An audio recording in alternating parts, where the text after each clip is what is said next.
الحمدللہ رب العالمین والصلاة والسلام علی رسولہ الامین وآلہ واصحابہ اجمعین والعاقبۃ للمتقین۔ محترم خواتین و حضرات، السلام علیکم ورحمۃ اللہ وبرکاتہ۔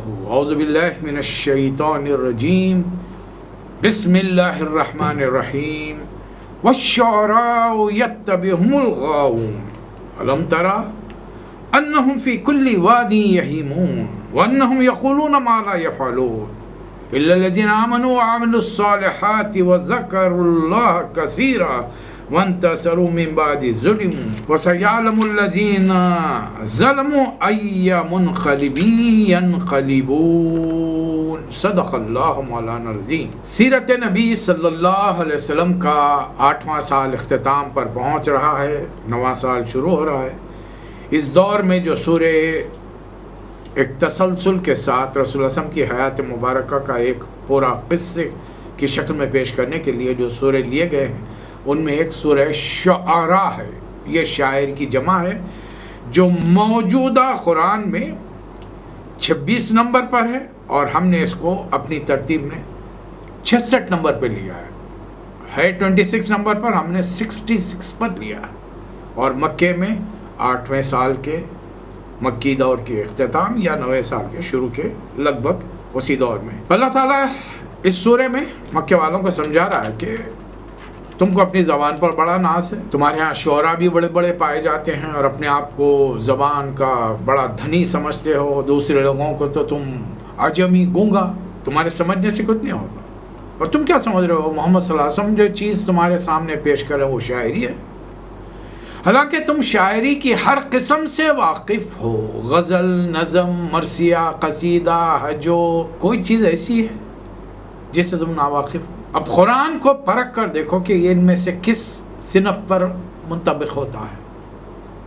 کس پر پورا اترتا ہے، تو تم دیکھو گے کہ تحت اللفظ میں پڑھو تو اس کی اپنی شان ہے، اسے قرات میں پڑھو تو اس کی اپنی شان ہے، اور پھر اس کے مضامین پر غور کرو۔ یہ تو الفاظ کی دروبت سے ایک اور چیز ہے، اس کے مضامین پر غور کرو، کیا پاکیزہ صاف ستھری تعلیمات اور زندگی کے ہر شعبے سے تعلق رکھنے والی، خاص طور پر ان برائیوں کی جانب نشاندہی کرنے والی جو تمہارے معاشرے میں زیادہ پائی جاتی ہیں، اور بے شمار معاشروں کو اللہ تعالیٰ نے ان برائیوں کو ویسے برباد کر دیا، حالانکہ برباد کرنے سے پہلے وہاں پر بھی خبردار کرنے والے آئے جیسا تمہارے پاس آئے۔ تو یہ غلط خیال ذہنوں سے نکال دو کہ یہ شاعری ہے یا شاعروں کا کلام ہے۔ آئیے دیکھیں اس سورہ میں اللہ تعالیٰ نے کیا باتیں فرمائیں۔ طاسین میم، تلک آیات الکتاب المبین، یہ اس کتاب کی آیات ہیں جو کھول کھول کر باتیں اپنی بیان کرتی ہے، معمے نہیں ہیں، پزلز نہیں ہیں،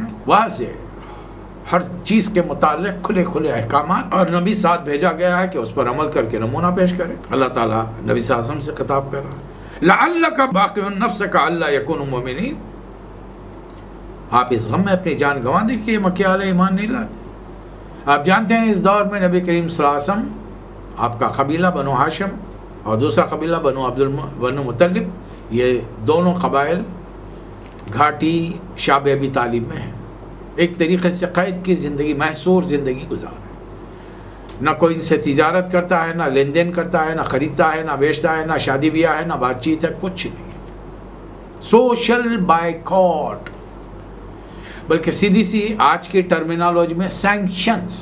اب اس کا نتیجہ کیا نکلے گا؟ گھاٹی کے اندر سے معصوم بچوں کے بھوک سے بلبلا کر رونے کی آوازیں، چیخیں سنائی دیتی ہیں، اور چند لوگ یہاں خوش ہوتے ہیں، حالانکہ اکثریت خوش نہیں ہے، لیکن کچھ بڑے سردار ہیں جن کے آگے کوئی پر نہیں مار سکتا۔ اب جو ہمدرد بحقہ ہیں وہ راتوں کی تاریکیوں میں آ کر کچھ اناج غلے کے تھیلے گرا کے چلے آتے ہیں چپ چھپا کر، اس لیے کہ تمام سرداروں نے متفقہ طور پر یہ اگریمنٹ لکھا تھا کہ بنو ہاشم کا، بنو مطلب کا بیک آؤٹ کیا جائے اور کعبۃ اللہ کی دیوار پہ لگایا۔ اب سرداروں کی خلاف ورزی بھی نہیں ہو سکتی، تو ایسے کافی لوگ ہیں جو بڑی مدد کر رہے ہیں۔ بہرحال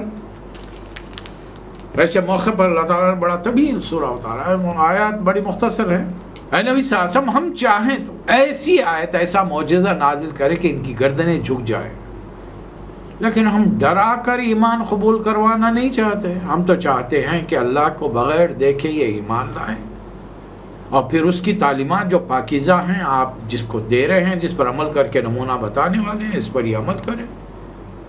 تو اس دنیا میں بھی اگر یہ پوری بستی عمل کرے گی تو اس کو نہال کر دوں گا, اور آخرت میں ان کے لیے شاندار جنت کے باغات ہیں. آپ کا کام پیغام پہنچانا ہے. اتنا صدمہ, اتنا افسوس مت دیجیے. اب رسول اللہ صلی اللہ علیہ وسلم کو صدمہ کس بات کا ہے؟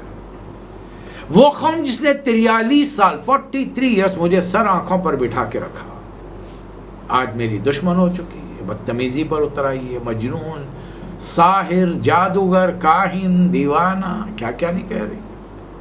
البتہ بدتمیزیاں منہ در منہ رو در رو نہیں ہو رہی, یہ یاد رکھیے گا.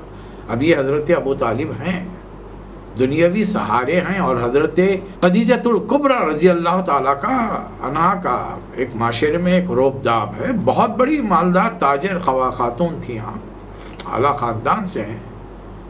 تو یہ دو جو دنیاوی سہارے ہیں اپنی جگہ پر ہیں.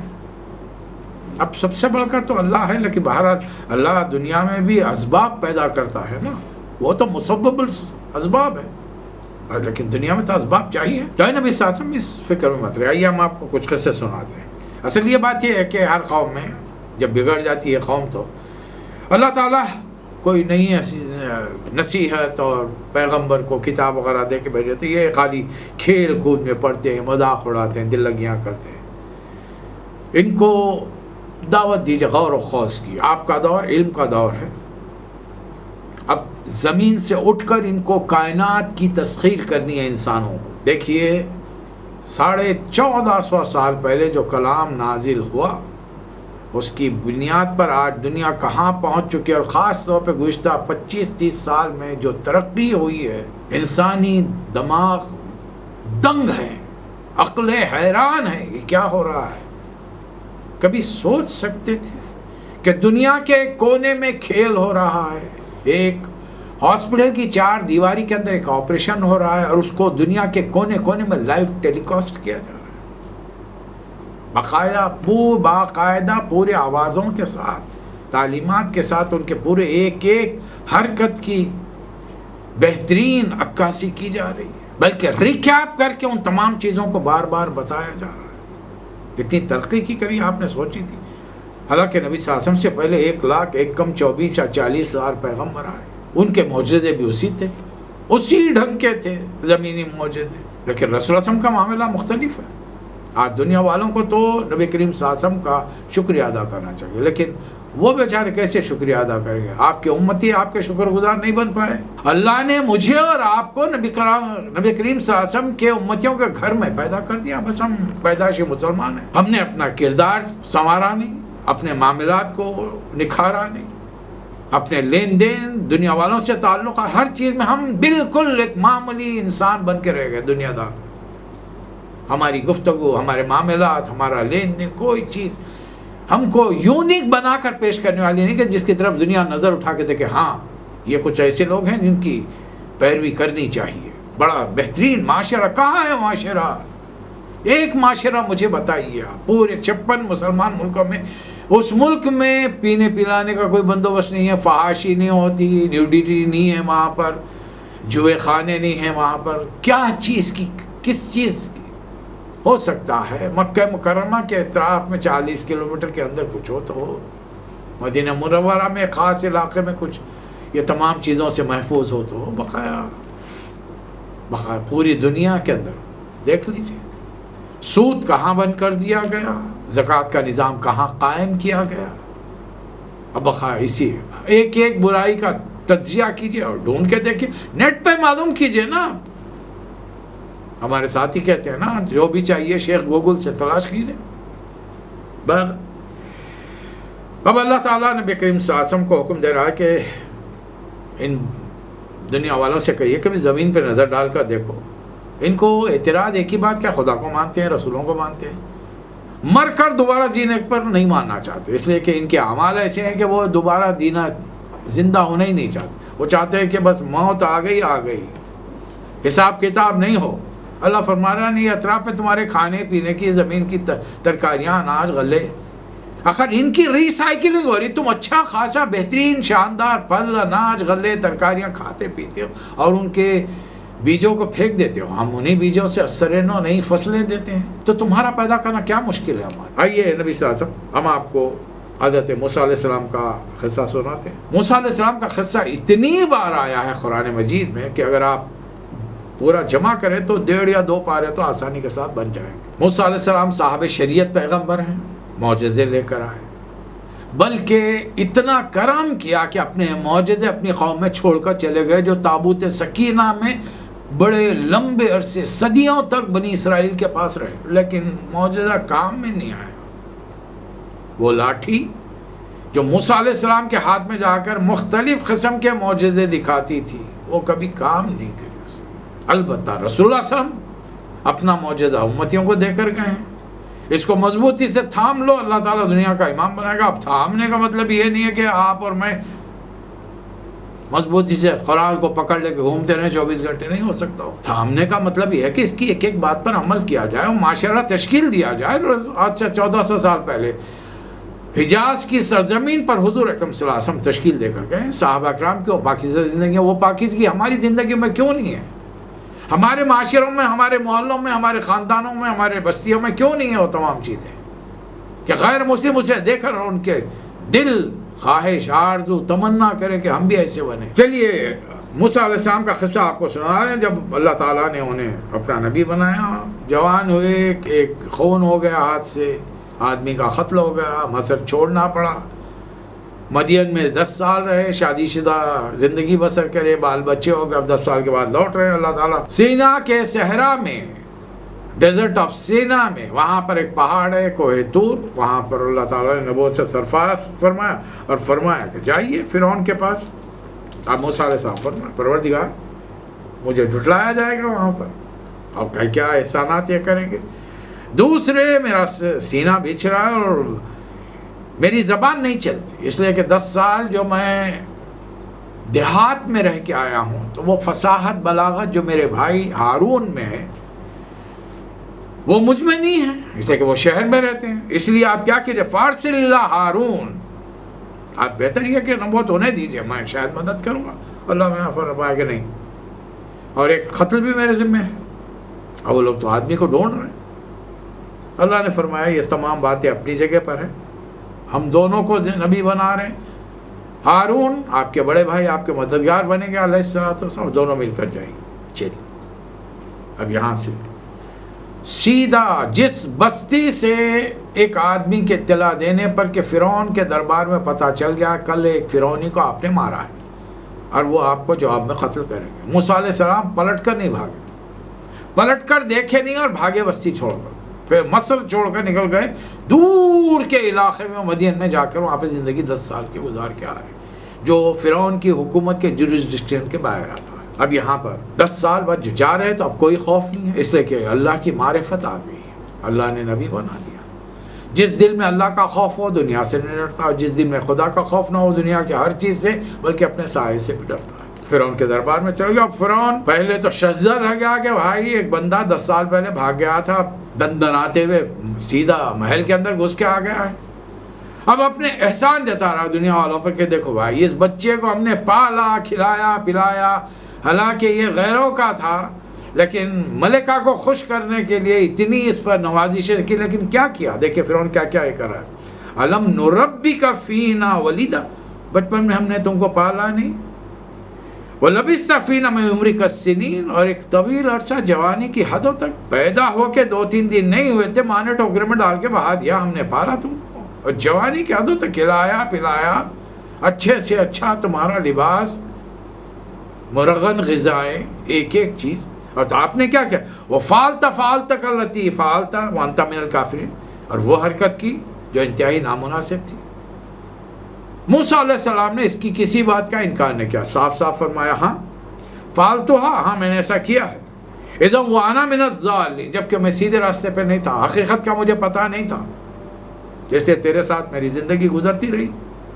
اب جب کہ اللہ تعالیٰ پھر ایک آدمی جب مر گیا، فَفَرَرْتُ مِنْكُمْ لَمَّا خِفْتُكُمْ، اور تمہارے خوف سے ڈر کے میں بھاگ گیا یہاں سے، لیکن اب کیا ہوا؟ وَوَهَبَ لِي رَبِّي حُكْمًا وَجَعَلَنِي مِنَ الْمُرْسَلِينَ، اللہ نے مجھے حکمت سے نوازا ہے اور مجھے اپنا پیغمبر بنایا، رسول بنا کر بھیجا ہے۔ کئی سالوں کی تبلیغ کے بعد میں یہ جملہ فرمایا ہوگا کہ بھائی بنی اسرائیل کو چھوڑ دے، بھائی بہت تو نے ظلم کر دیا اس دور کے مسلمانوں پر اپنا غلام بنا کر۔ ایک نسل تو میرے زمانے کی جب میں پیدا ہوا تھا لڑکوں کی تو قتل کر چکا ہے، اب جو لڑکیاں جوان ہوئی تو ان کے وہ سارے کے سارے فرعونیوں کے استعمال میں ہیں۔ ایک قوم کے لیے بہت بری بات ہے کہ مرد ختم ہو جائے وہاں پر صرف عورتیں باقی رہیں، تو پھر ابھی عورتیں کس کام کی رہیں گی؟ اور حاکم قوم چھوڑے گی انہیں؟ نہیں چھوڑے گی۔ بہرحال فرعون کے بڑے لمبے چوڑے مکالمے رہے اور فرعون تو یہی کہہ رہا ہے کہ اگر تم نے میرے علاوہ کسی اور کو خدا مانا تو میں تو جیل خان میں سڑا دوں گا۔ کوئی نشانی لائے ہو؟ موسیٰ علیہ السلام نے لاٹھی پھینک دی، اژدہا بن گیا۔ ثعبان مبین، کہیں ہیں حیۃ تسعیٰ، یعنی مختلف شکلیں وہ لاٹھی اختیار کرتی تھی۔ جیب میں ہاتھ ڈالا، نکالا، ایک دم زبردست روشنی کے ساتھ چمک رہا ہے، لیکن آنکھوں کو نقصان نہیں ہو رہا ہے۔ اب سارے لوگ کہنے لگے کہ اس زمانے میں چونکہ جادو کا زور تھا، یہ تو جادو ہے، چلیے ملک کے کونے کونے سے جادوگروں کو جمع کرو اور ان کا مقابلہ ہوگا۔ جادوگر پہنچ گئے، ہاتھ جوڑ کر بادشاہ وقت سے سوال کرے، اَإِنَّ لَنَا لَأَجْرًا إِن كُنَّا نَحْنُ الْغَالِبِينَ، اگر ہم جیت گئے تو کوئی انعام ملے گا؟ جہاں پر ذل الہی، بادشاہ سلامت۔ اب فرعون کیا تکبر غرور میں پوری قوم کے ساتھ، نعم وَإِنَّكُمْ إِذًا لَمِنَ الْمُقَرَّبِينَ، ہمارے خاص آدمی ہو جاؤ گے، مال دولت جائیداد منصب ہر چیز سے جاگیروں سے نوازیں گے تمہیں۔ مقابلہ ہوا، جادوگروں نے سینکڑوں رسیاں زمین پر ڈال دی، اپنی لاٹھیاں ڈالی، اور موسیٰ علیہ السلام ہارون علیہ السلام کو پریکٹیکلی سانپ نظر آ رہے تھے جو ہزاروں کی تعداد میں دوڑتے ہوئے ان کی طرف آ رہے۔ چند لمحوں کے لیے تو خوفزدہ ہو گئے دونوں پیغمبر۔ اللہ کو فرمانا پڑا لا تخف، اب لاٹھی ڈالیے، دیکھیے اس کا نتیجہ کیا نکلتا ہے۔ جیسے ہی موسیٰ علیہ السلام نے لاٹھی پھینکی، اس نے وہ جادو کو ہی ہڑپ کر لیا، میدان سے رسیاں ہی غائب ہو گئیں تو سانپ کدھر نظر آئیں گے؟ جادوگروں کو یقین ہے کہ جو چیز ہم دکھا رہے ہیں وہ نظر کا دھوکہ ہے، اور جو موسیٰ علیہ السلام کر رہے ہیں وہ حقیقت ہے۔ ایسا معلوم ہوتا ہے کہ اللہ کی طاقت نے ان کو مجبور کر دیا کہ بے اختیار ان کے سر سجدے میں گر گئے۔ فَأُلْقِيَ السَّحَرَةُ سَاجِدِينَ، سجدے میں گر کر کہنے لگے آمنا برب العالمین ربی موسیٰ و ہارون۔ یہ خلقت ہے، پوری قوم ہے، اسٹیڈیم شاندار ہے، بادشاہ وقت، وزراء عمرہ سارے موجود ہیں۔ اب یہ سینکڑوں جادوگر جب ایمان لائے ہوں گے تو اب فرعون کی کیا حیثیت رہی ہوگی پوری قوم کے سامنے، اندازہ لگائیے۔ اب قوم میں دیکھنے والے غلام بھی ہیں مسلمان، اور ان پر جو حکومت کرنے والی قوم ہے وہ بھی دیکھ رہی ہے۔ اب جب انہوں نے جادوگروں کو سجدہ کرتے ہوئے دیکھا تو فرعون کو تو چڑھ گئی، ارے کم وقت ہو، ابھی تو ہاتھ جوڑ کے انعام مانگ رہے تھے۔ اب دیکھیے پیترا بدل کر کیسا الزام دیا جاتا ہے، مجھے معلوم ہے کہ یہ اصل جو موسیٰ ہیں علیہ الصلوۃ والسلام، یہ اصل تمہارے گرو گھنٹالے سکھانے والے، ان سے تم سیکھ کر آئے ہو، اور یہ چند سیکنڈ میں تم نے پانسا اور بغیر میری اجازت کے ایمان لا لیے تم۔ میں تمہارے ہاتھوں پیروں کو لَأُقَطِّعَنَّ أَيْدِيَكُمْ وَأَرْجُلَكُمْ مِنْ خِلَافٍ وَلَأُصَلِّبَنَّكُمْ أَجْمَعِينَ، ہاتھوں پیروں کو مخالف سمتوں سے کٹا کر تمہیں پھانسیوں پر تختوں پر لٹکا دوں گا۔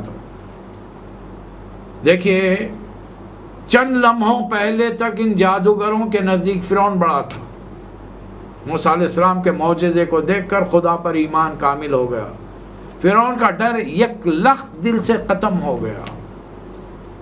ان جادوگروں کا جو چند لمحے پہلے انعام مانگ رہے تھے، اب فرعون بادشاہ وقت کو کیا جواب دے رہے؟ لا زیر، نو ایشوز، نو پرابلم، انا الی ربنا لمنقلبون، مار دے گا، ہم چلے جائیں گے، اللہ کے پاس چلے جائیں گے، کوئی تو ہماری دنیا کی زندگی میں کچھ ہم کو کر سکتا ہے؟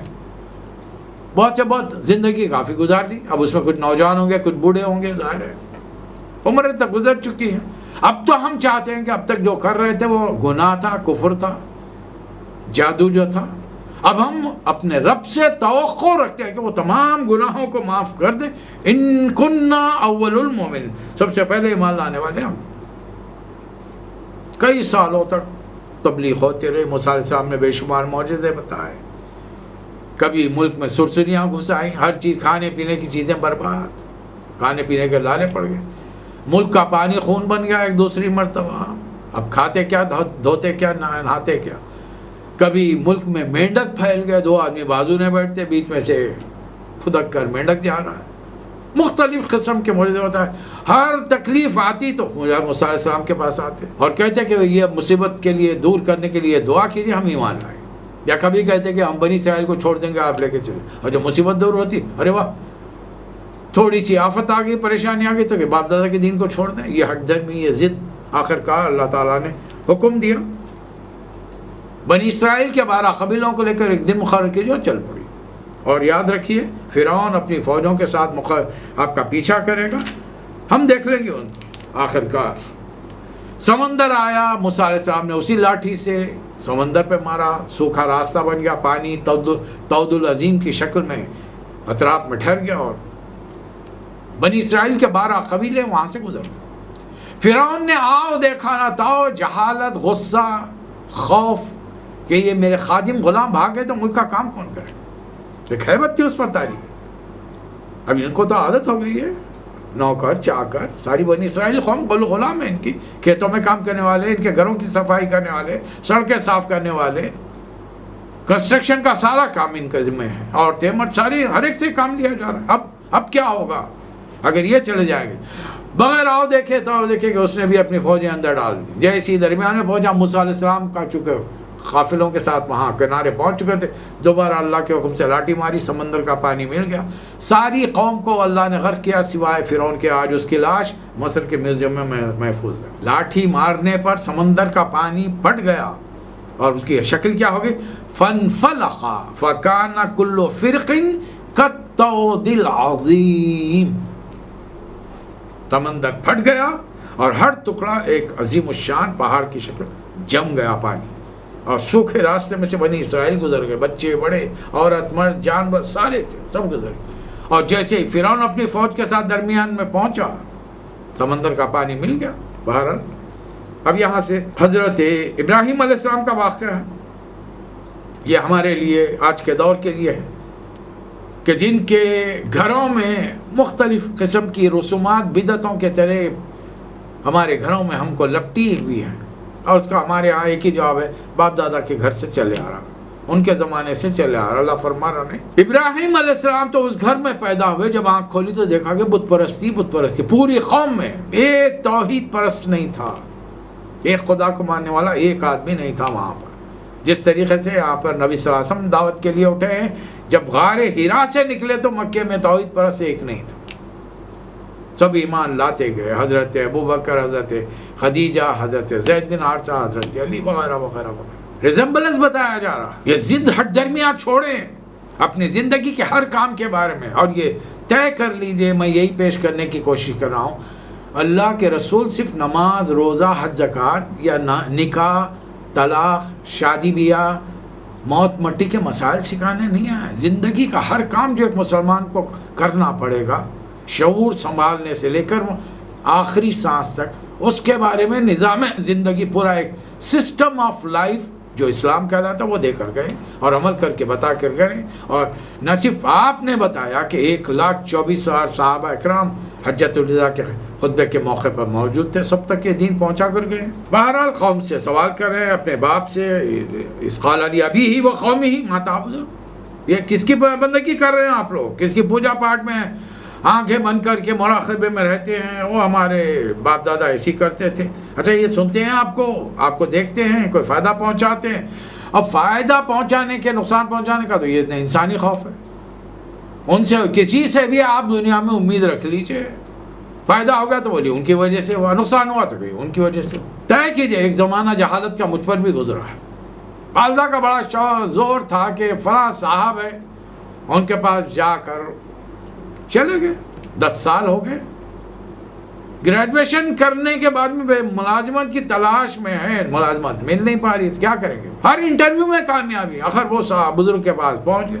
جس کمرے میں بزرگ بیٹھے ہوئے، ایک طرف جاموں کا ڈھیر ہے، ایک طرف گلاب کے پھولوں کا ڈھیر ہے، ایک طرف لیموں کا ڈھیر ہے، اور بیچنے والے بیچ رہے. تو وہ بھی خریدنا پڑا. گلاب کا پہلے جب حضرت بولے تو چیز خریدنا، جو آپ کی مرضی سے نہیں خرید سکتے. حضرت نے کہا کہ تھوڑے گلاب کے پھول خرید لیا. ہاں کیا مسئلہ ہے میاں؟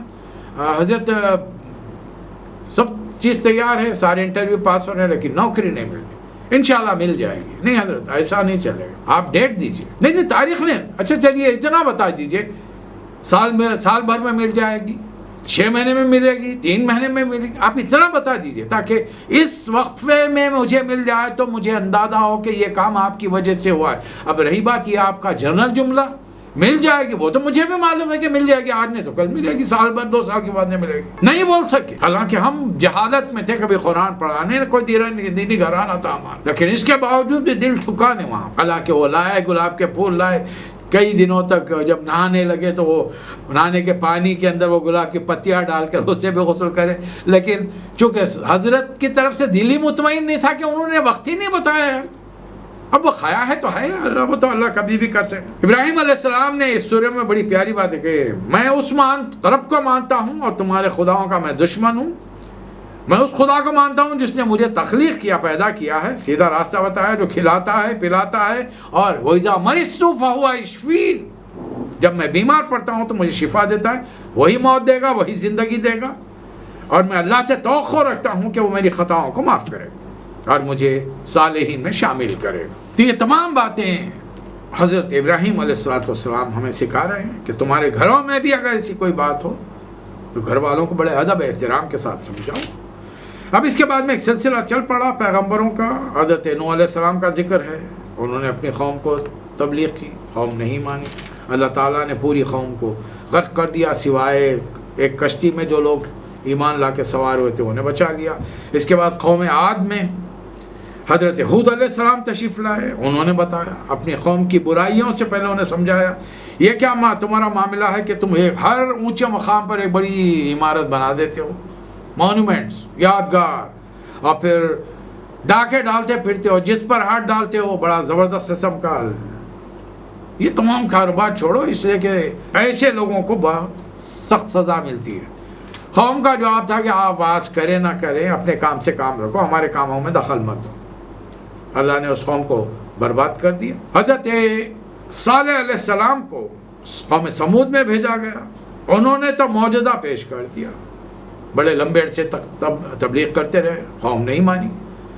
ایک چٹان کے ساتھ پوری قوم کو لے جا کر کھڑا کر دیا، اشارہ کیا، چٹان پھٹ گئی، زندہ اونٹنی آ گئی، لیکن چند دنوں تک اور بتا دیا کہ ایک دن یہ جو تالاب ہے اس سے پانی سے ووڈ نہیں بہے گی اور تم لوگ نہیں آ سکتے، دوسرے دن تم آنا، تو ایک دن کا اسٹور کرنا پانی ایڈوانس میں۔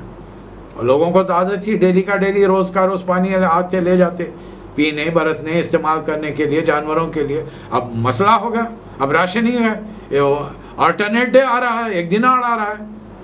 چند دنوں تک دیکھا ہے وہ نارمل اٹھنی ہے، کھاتی پیتی ہے، غلاظت کرتی ہے، گھوم رہی پھر رہی ہے۔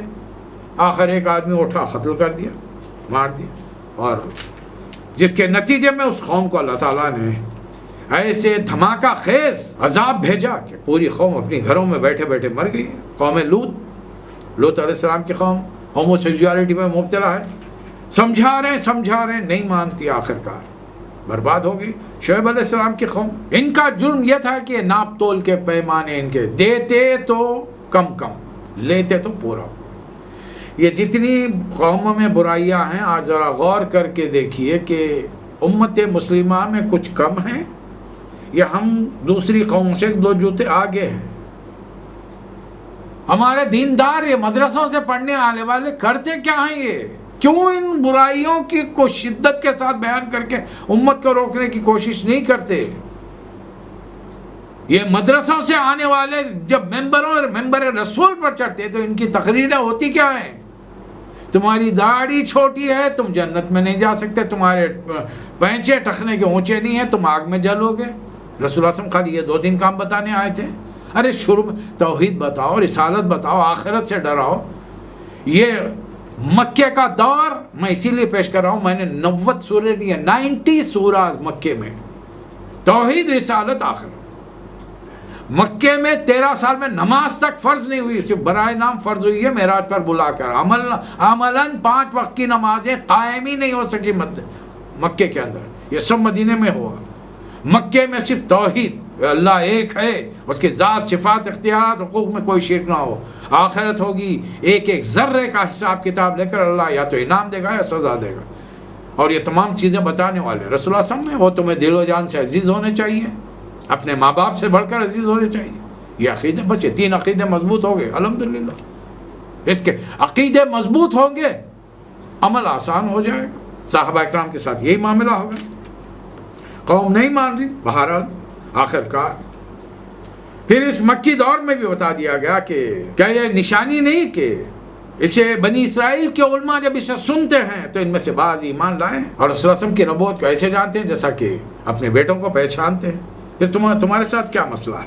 اس میں ایک آیت آئی ہے جو میں نے شروع میں لی تھی، جب اللہ تعالیٰ نے رسول اللہ علیہ وسلم کو حکم دیا کہ آپ اب اسلام کی دعوت سٹیجز میں دنیا والوں کے سامنے رکھیں. پہلے قو انفسکم و اہلیکم نارا، گھر والوں کو. دوسرے نمبر پر وانذر عشیرتک الاقربین، رسول اللہ صلی اللہ علیہ وسلم نے قرابت داروں کی دعوت کی، اور یہ دعوت کا اہتمام حضرت علی نے کیا رضی اللہ تعالیٰ عنہ.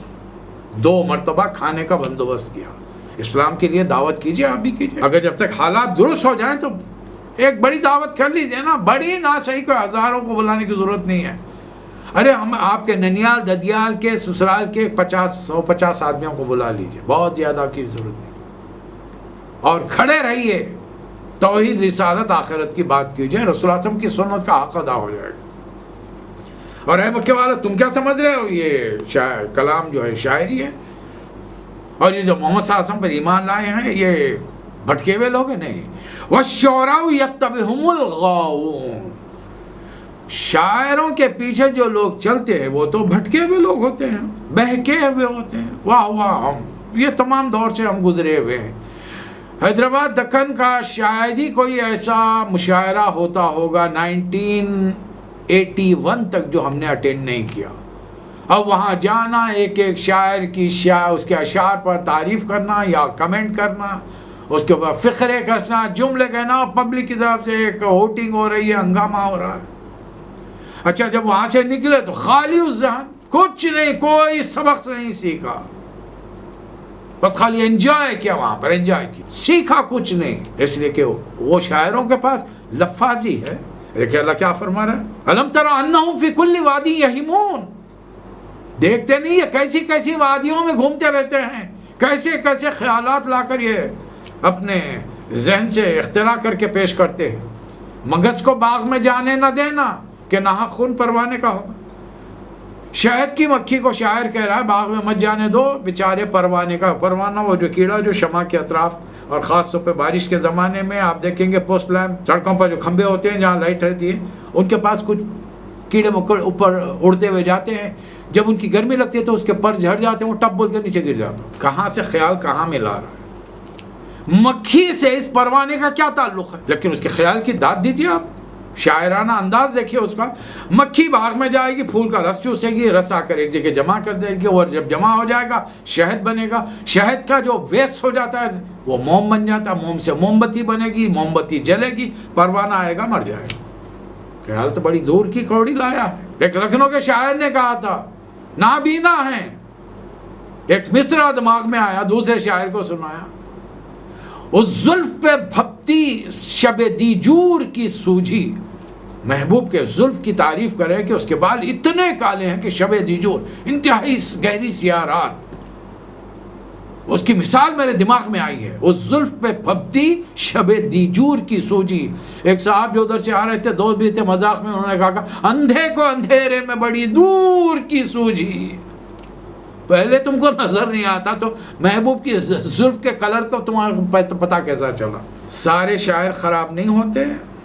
علامہ اقبال کی شاعری دیکھ لیجئے، حالانکہ یورپ جا کر پڑھ کے آئے ہیں، لیکن جب واپس آئے تو ایسا معلوم ہو رہا قرآن میں ڈوب کے نکلے. اس لیے اللہ فرما الا الذین آمنوا وعملوا الصالحات وذکروا اللہ کثیرا، وہ جو ایمان لائے، نیک عمل کرے، اللہ کو کثرت سے یاد کیا.